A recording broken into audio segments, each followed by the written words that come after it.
Ladies and gentlemen, it is my pleasure to introduce you to one of our members, Robert Potoma. You may recognize Robert if you hang out in our pool room, or if you have lunch daily, or if you attend the veterans groups. He usually attends the programs where we have elected officials, and we want to tell you a little bit about his story and his faith and what makes Robert Robert. So, I'll tell you, he was born in Scranton, PA. Did you ever watch The Office? The TV show The Office? No. Okay, if you have, you know what I'm saying. He was born to George and Catherine, family of 9 children. Little tragedy for your parents, they lost 2 children at the age of 6 months. 6 months. And then, tragically, Robert's brother, Joseph, passed away at the age of 18. Yes. What happened? Appendicitis.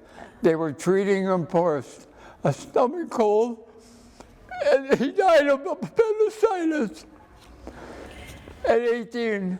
I never met him because I was only 1 year old at the time. It was in 1938. I was born in 1937. So your parents went through a lot of hardship, but yes. Yet they taught you and your siblings so much about faith and the church, yes. And why the church is important in your life, and that was your foundation. Yes. So then you guys came to Ohio. You moved to Maple Heights? Yes. You went to St. Wenceslas Parish? Yes, that was a Roman Catholic, but we were Byzantine. You were Byzantine, okay. Yes. Are you still Byzantine? No, when I got married to my lovely wife, which we'll come back to, go ahead. I became Roman Catholic because the Roman Catholic Church was not far from where we lived. You know, the Byzantine Catholic was miles away, so I decided to become a Roman Catholic, and we belonged to St. Stanislaus Church in Slavic Village. So you graduated from Maple Heights High School? Yes. 1955? Yes, ma'am. And what did you do in high school? You were? Well, I sang in the choir, I played baseball, and I loved to do math. Oh. I was very poor in English, but math was my favorite subject. So I didn't know that about you. Interesting. St. Wenceslas, after St. Wenceslas was St. Stanislaus? Yes. And you were a lector there? A lector and a commentator. And a commentator? Yes. What did you comment on? The Mass? No. And Father is now holding the Eucharist? No, I used to read the epistles. Okay. You know, yes. The first epistle and the second epistle. Okay. And then the priest read the gospel. And tell us now, what parish do you belong to now? St. Charles in Parma. And what do you love about St. Charles? Oh, everything. Everybody is so friendly there. And matter of fact, the first time or second time we went there, this lady that passed away last December, her name was Beverly Coyle, and she came up to us before every Mass, at 8 a.m. Mass, and she talked to us for 4 or 5 minutes, just talked to us about anything. But she was so beautiful. And sorry, she passed away in December of cancer. Well, there's got to be a beautiful heavenly reunion that went on there. And then, when your time comes, there'll be another beautiful heavenly reunion, yeah? Yeah, but I'm not afraid of dying. No. I'm just afraid of how I'm going to die. I know 2 people that hung themselves and 2 people that have died in fires, but I'm not afraid of dying. Painless death, right? Painless death. Right. That's what we all want. Right. So, Robert, I want to talk a little bit about your personality and something that everyone here sees, and that is how incredibly emotional you are. You've already been in this interview, but I've seen you speak at the Veterans Group and Yes. get emotional, or talking about your beautiful wife. You celebrated 61 years of marriage Yes. this year, and a lot of emotion. Will you share with everyone about why or how you get so emotional all the time? I think it's because of my faith. My faith in God. I believe in God very truly. And that's all I can say about it. I believe in God very truly. And that comes out Yes. in your emotion. That's how you share your faith with others. Yes. When you get emotional and you really show how much you love something or someone, our country, your wife, your family, whatever it is, that emotion is how you express your faith, which is love. Yes. Is that right? Yes, and I really love my country. Yes. We know. He's proud to be an American. I'm proud to be an American. Yes. And I love that song that that guy, that Lee Greenwood sang. Yes. I'm proud to be an American. Where at least I know I'm free. Yes. And since I belong to this vet group that meets over here at the Senior Center, I met so many other veterans that I just bond with. And because I have a bad back, the DAB people send somebody over to cut my grass for me. Oh. And it's so good. This man comes over with his son, and they cut my grass, and he works for UPS during the week, and he comes over on Sundays or Saturdays and cuts my grass for me, and it's such a blessing that the DAB and Tony Kessler sent him over to my house. So our veterans group that meets here has made a difference in the lives of our seniors, and here is a great example of what this group who just started this year is doing for veterans like Robert. And I'm so pleased that you got a service that you needed. Yes. Because you come here. So Robert, let's circle back to your story. I want to talk about your work history because, you know, in our lives and our careers, what we do kind of defines us, and that's where we spend most of our time, obviously outside of our house. Right. So your first job was? At the bus garage in Maple Heights. And you were there for 6 or 7 months, and then you? I enlisted in the Army. United States Army with 2 of your buddies. Yeah, two of my your buddies. friends. And you were in the Army, you served for 3 years. Yes, ma'am. Talk a little bit to everyone about the school you went to in the Army and the skills that you received, because it's going to circle back into your career later. Well, eventually in the Army afterward, I was doing various things where the Army sent me. I eventually ended up in Fort Gordon, Georgia, doing field radio repair, you know, and then that catapulted me into my future down the road. Don't say it, because we're going to talk about it later. So after you served in the Army for 3 years, you wanted to come home to be with your family. Yes, ma'am. You missed your family. And so your first job when you got back out of the Army was with A&P Trucking? A&P Trucking. And you worked there for 8 years? 8 years. What'd you do? I was a helper on the truck, loading and unloading, and I loaded on the dock, and then I helped deliver to the stores. And this was food that you were loading and delivering? Yes. So while you were working at A&P, you were single? I was single. Dating? No, I was dating on and off. Okay. You also enjoyed bowling. I used to bowl 3 days a week, 3 nights a week. So tell us about one very special night when you went bowling. Well, I used to bowl on Sunday night at a place called Lynn's Superior Bowling Alley, and a friend of mine says,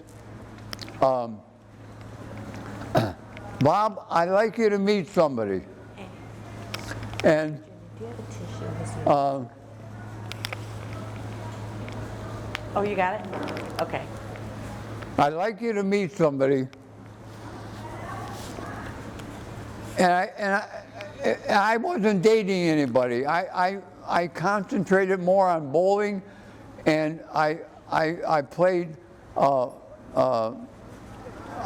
loved to play baseball because I played baseball when I went to high school. So I played softball just to do things. Yeah, men's league. Right. So then my friend Harold says, I'm going to bring a girl over to meet you at the bowling alley. I said, oh, bring her over. You know? Yeah, so he meets So, Virginia. yes, my lovely wife, Virginia. So you met at bowling, you started dating, you took her home once, Aha. and then I took her home, and in the driveway, I was ready to take, for her to get out of the car, and she planted one right here. his first kiss with Virginia. And I asked her, Virginia, years later, I said, why did you plant that kiss so hard on me? She said, because I wanted to get another date with you. And that set the ball rolling. And Virginia said he was incredibly handsome, and she really wanted to go out with him again. So the kiss sealed the deal, yeah? The kiss put the stamp of approval. So I want you to tell everyone the story about how you proposed to Virginia. Oh, well, I bought the engagement ring without her knowing it, and I wanted to take her to a very special restaurant in downtown. I was told this restaurant downtown that was called the Tavern. And so I took her down there, and it was so crowded. You had to move the tables to get in and out, to get people to get in and out. And I said, oh no, I can't give her this ring here. So we went to the movie theater. We were in the balcony. And I said, oh no, this is not romantic. So it's getting late now. I had to take her home. And then in the driveway, I proposed to her. And she said yes. Yeah. In the car in the driveway. Now, is that romantic? I do not know. Oh, yeah, I think any proposal's romantic, if you ask me. At the reception after our wedding, Yeah. we had a photographer. His last name was Stroyny. He's a Polish guy. Now, I did not know when they brought this portrait of my lovely wife to the reception. It's a big photo. I mean, not one like this, Yeah. but it was a big photo. And he walked in with it, and I said, "Oh my God! Look what Mr. Stroyny is going to give to me." And he had no plan of giving it to me.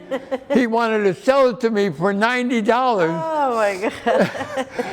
But once I made the statement, look what Mr. Stroyny is going to give to me, he says, I didn't have the heart to charge him $90. And I thought there was an elderly lady that painted this portrait of my lovely wife, and I thought that she posed for that days before, and she didn't. They took the picture in the morning, and then this lady, I can't explain it, how good she was, and it's hanging on our living room wall. Oh. Yes. Beautiful. Right. My mom, they did an oil painting of my mom when she was 18 years old. Yeah. And it used to be a big thing to get your portrait taken or to have someone paint your picture. I mean, look at art going back, you know, hundreds and hundreds of years. Yeah. But you don't see a lot of portrait artists anymore. No. Maybe that's something we should look into doing here. Yeah, I was really surprised when he walked through the door because I was up on stage making an announcement, and I saw him walk in with this portrait. I said, "Oh, look what Mr. Stroide is going to give to me." Kind of got him good. Oh. And later on, he says, "I was going to try to sell it to you for $90." You know, $90 years ago was a lot. It's still a lot. In 1962, when we got married, and I took her to Bermuda. Oh, that was your honeymoon? It was my honeymoon. Wow. Yeah. The triangle? Pardon me? The triangle? The triangle. Yeah. And I always tell people when the reason I took her to Bermuda so that she could not walk home. She wasn't getting out of that one. Yeah. Oh, that's great. And when we were in Bermuda, there was no cars in Bermuda. You had to ride a scooter. Oh, yeah. Wow. And you had to ride on the left side. Oh my gosh. Yeah. It's like Europe. Did you drive one of those, or did you let Yeah. you did too? And I was so nervous there because she didn't drive. And when we were going down the road, I was so worried about her. I bumped into something that was on the left side of the road. I'm the one that caused an accident. Oh my God. And she was beautiful. And one thing about Bermuda, we didn't take a lot of clothes with us, so. Oh, honeymoon. So.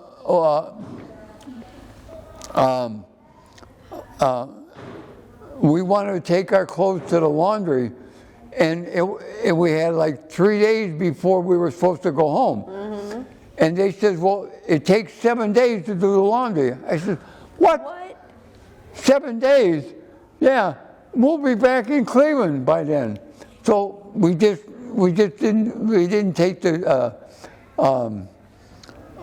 laundry in. And one other funny thing.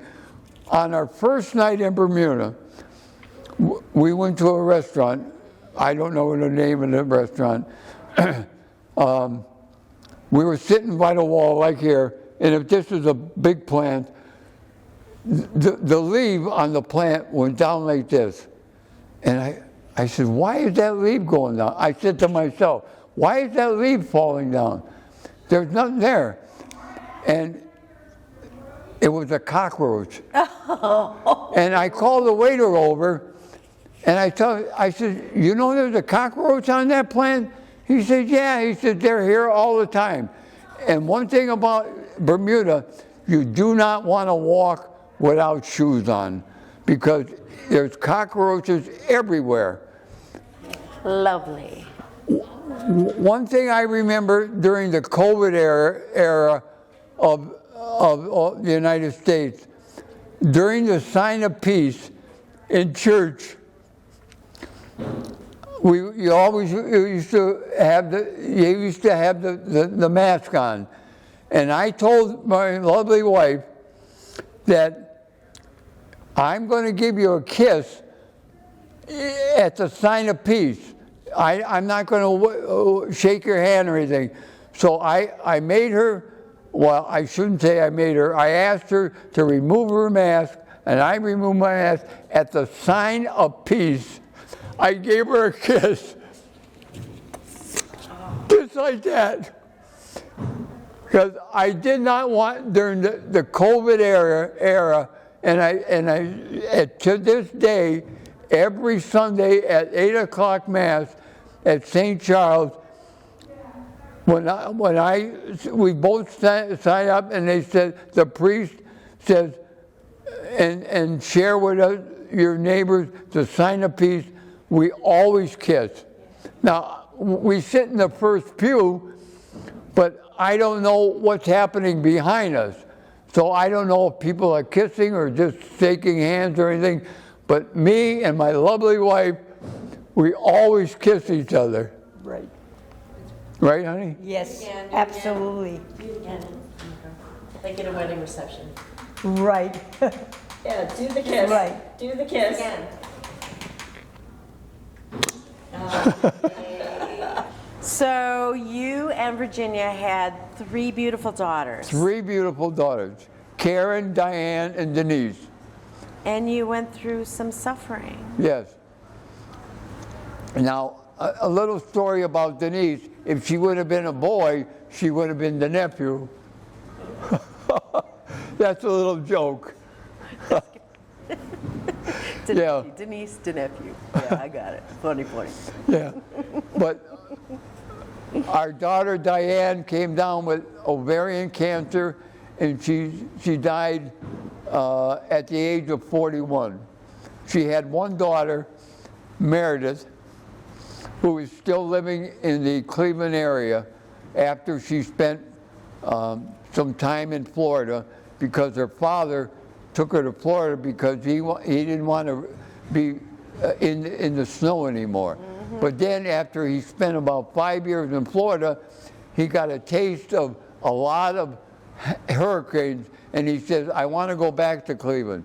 So they live someplace in North Ridgeville now. So lovely. Your granddaughter's in the area Yes. again. And you have other grandchildren. Well, I have 2 grandchildren from Karen and Scott. One is Caden, he's the oldest, and then Arcane. Caden is 23, and Arcane is 21.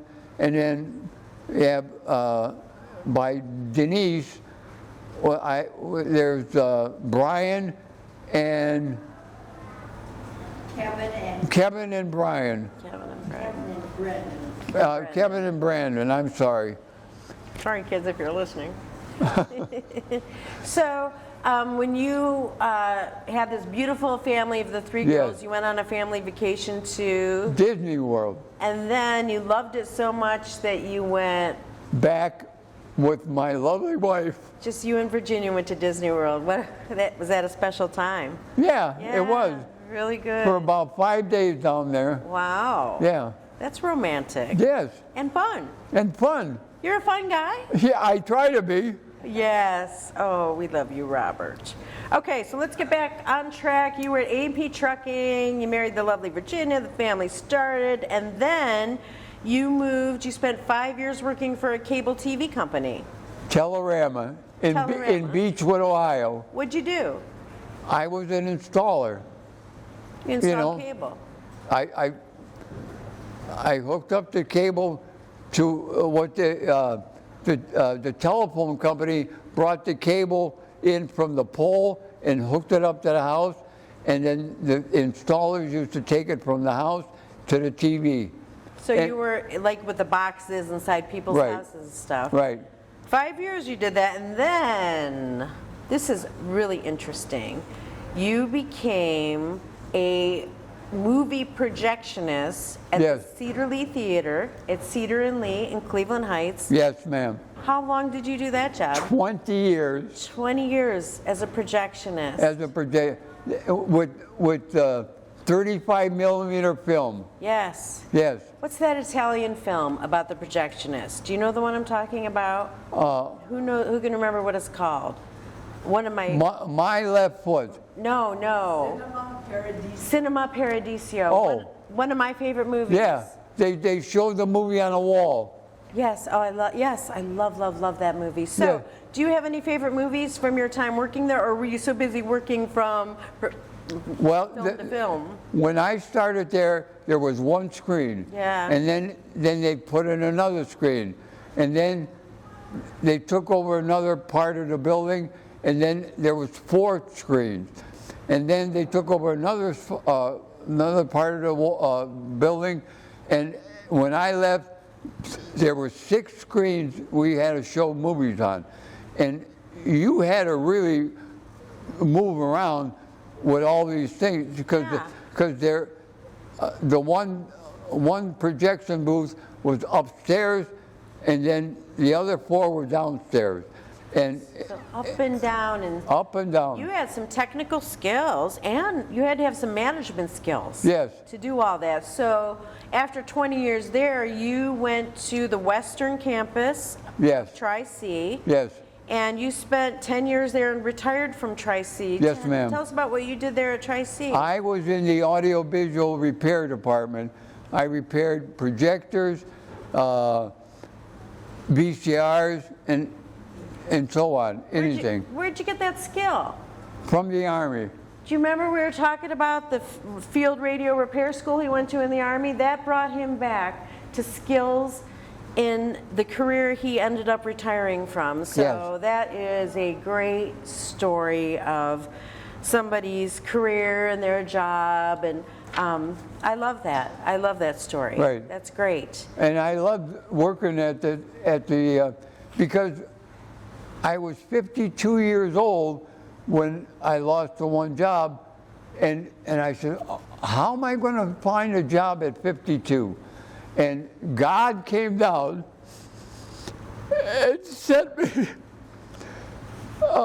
There was a notice in the want ads in the Plain Dealer, and I said, "Oh my God, Diane, you gotta help me with my resume."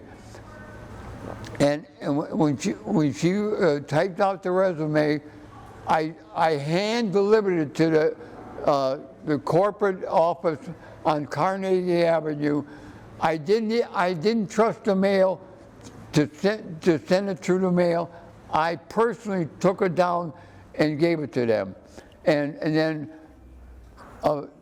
3 or 4 weeks later, I got a call from Human Resource that I was hired. So God brought you to Tri-C West? Right. I know, but that's like God taking you somewhere. That's how I ended up here. But you talked a lot about faith in God. Yes. Getting you through trials and tribulations. Yes. Lifting you up in your darkest times. Right. Bringing you great joy. Jake, and we had so many joys over there. Our 25th wedding anniversary over there, and we had so many friends that are passed away now. And then our 50th anniversary here, my sister-in-law made this picture for us. There's 50 golden dollars and around this picture. It's so beautiful. So, you've had a lot of mentors along the way. Your faith came and started with your foundation of your parents. You put your faith into practice your entire life. Yes. You've passed it on to your children. And what about your faith, or what about the life that you've led has brought you to the place where you are today? What kind of, philosophy of life would you like to share with everybody who's watching your story today? Well, one thing I want to share with them is that when I was looking for a job when I was 52 years old at St. Stanislaus Church, they used to light the candles, the votive candles.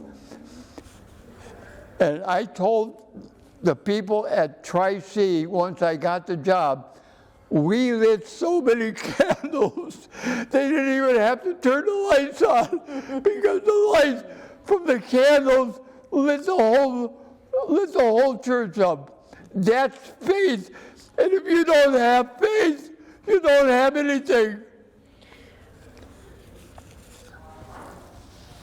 So one of the things that you told me is that if you really love somebody, you have to have faith in the Lord. Absolutely. And faith brings you, or has brought you, or should bring you what? Faith brings you what? Happiness. And isn't that what we're all after? Everybody wants to be happy? I mean, don't you? I kind of worry about the people who don't want to be happy. You know who I'm talking about. But here we have a great example of someone who wants to be joyful, and even though the emotions may seem as if they're not as we've seen, they truly are a testament to faith and love, and darling Robert Potoma and his beautiful wife Virginia, who are some of the steadfast, stalwart members of our center, and I'm so pleased that you agreed to be interviewed and share your story. And I'm very, very thankful that my daughters are married to two great men. Karen's husband is Scott. He's a fireman, and I'm wearing his shirt today. And Denise's husband is a fireman at the Cleveland Airport for the city of Cleveland. And Diane's husband used to be, before he retired, he was a paramedic for the city of Cleveland. So fire ties, fire! I love it. And the firemen now don't do too much fireman work, but they do a lot of EMS work. Oh, I talked to my son-in-law yesterday, Scott, and they get so many calls in the middle of the night. You know, because he works in Lyndhurst, and he said they're running them crazy out there in Lyndhurst. It's not an easy job. It's not an easy job being a fireman paramedic. Yeah, you have to have a tremendous amount of compassion. And I have a lot of, in the city of Parma, my lovely wife and I have a lot of friends in the fire department in the city of Parma. You know, matter of fact, there are two good people that are retiring this month, on the 16th of this month, from Parma, the assistant chief and Captain Tom from station number 2. And you used to just visit the fire stations, yeah? You'd pop in, you'd have dinner. What did they call you? Bob Sweetie. When I would knock on the door of the fire department, and Bob Sweetie would say, "Oh, here comes dinner time, Bob. Dinner time, Bob." Ladies and gentlemen, dinner time, Bob. Here at the Senior Center is lunchtime, Bob. So please say hello to him if you see him. Tell him that you saw his story, and thanks for watching.